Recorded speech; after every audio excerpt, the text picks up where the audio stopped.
page-turners, and welcome back to the channel. I'm Matthew, the man with a hat who reads. And for today's video, I'm essentially going to just be talking about some random books. This is always fun to do this, right? A while back, this might have been almost a year by now, I don't know.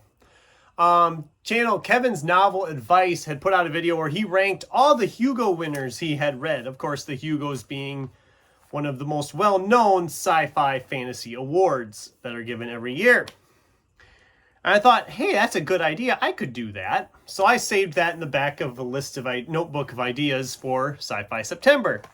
But when I sat down to start making that list, not only did it feel like a complete ripoff of his fun video, but it would have been a really boring list because apparently I haven't read a ton of the sci-fi books that have won the Hugo.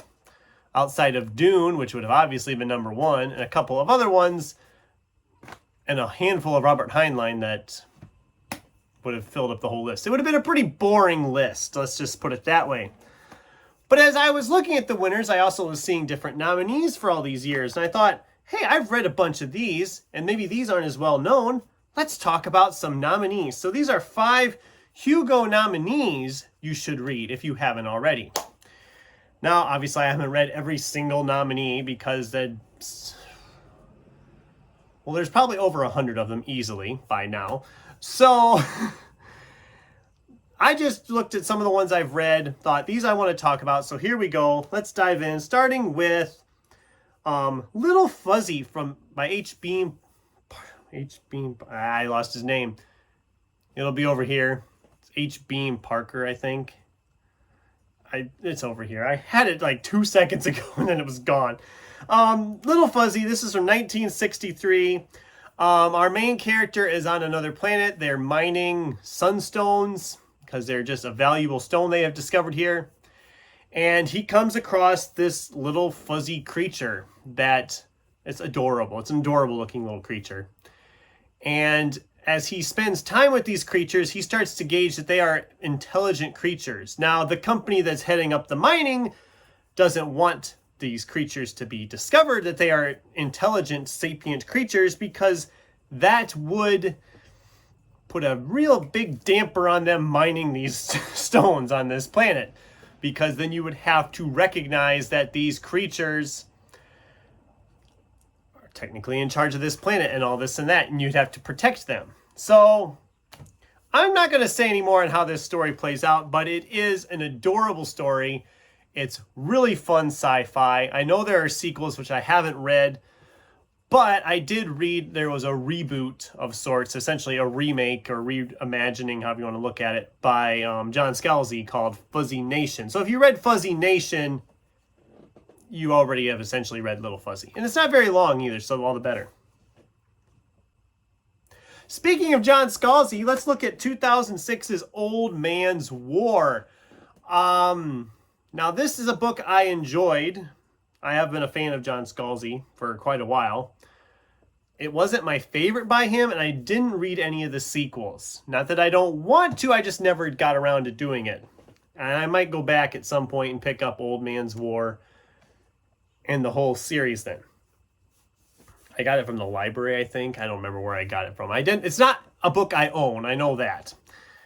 But essentially what this story is there's this great war happening out across the universe somewhere. So they take older people, put them through this procedure that ages them back down to a young age, and then sends them off to fight. So they kind of get their closure on Earth. It's like they died, but then they get sent up. So it was a unique premise. It was pretty good. I did really enjoy it.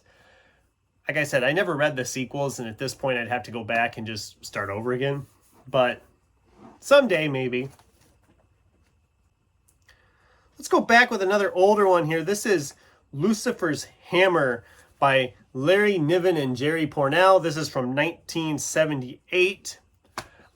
This is a book that I don't remember all the details of, but I remember enough of it that it's just fascinating because of how long ago I read this book. Because I read this back in high school, which has been like 20 years ago, almost now. Probably has been at least 20 years since I read it.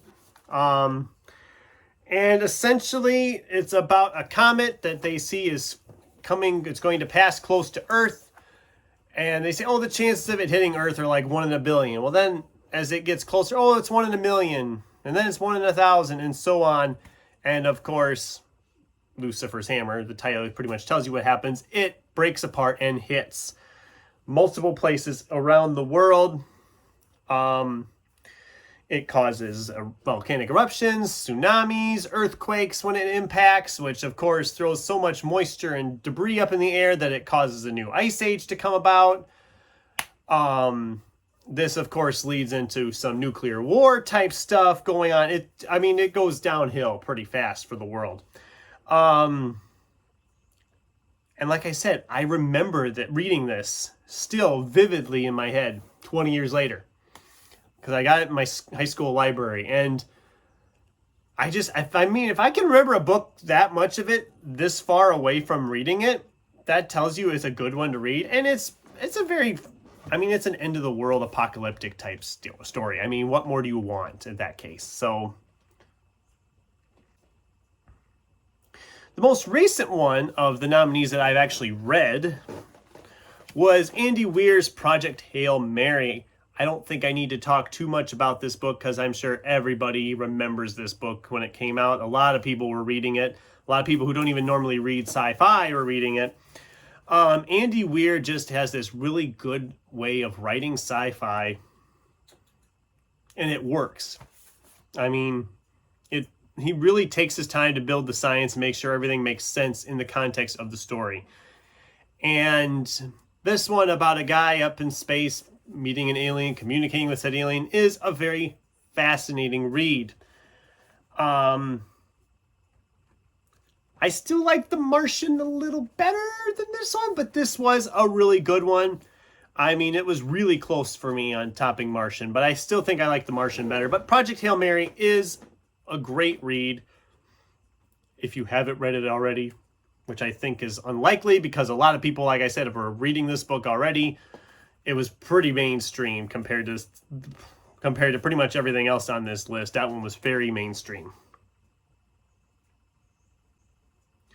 And then finally, the last one I want to talk about is from 1967. This is Daniel Keyes' Flowers for Algernon. This is another one I remember we read an abbreviated version of this in our junior high English textbook. I think it was 8th grade? 7th grade, 8th grade, something like it was either 7th or 8th grade. I can't remember which. But this story is one I would love to revisit. I want to read the actual full-length novel at some point.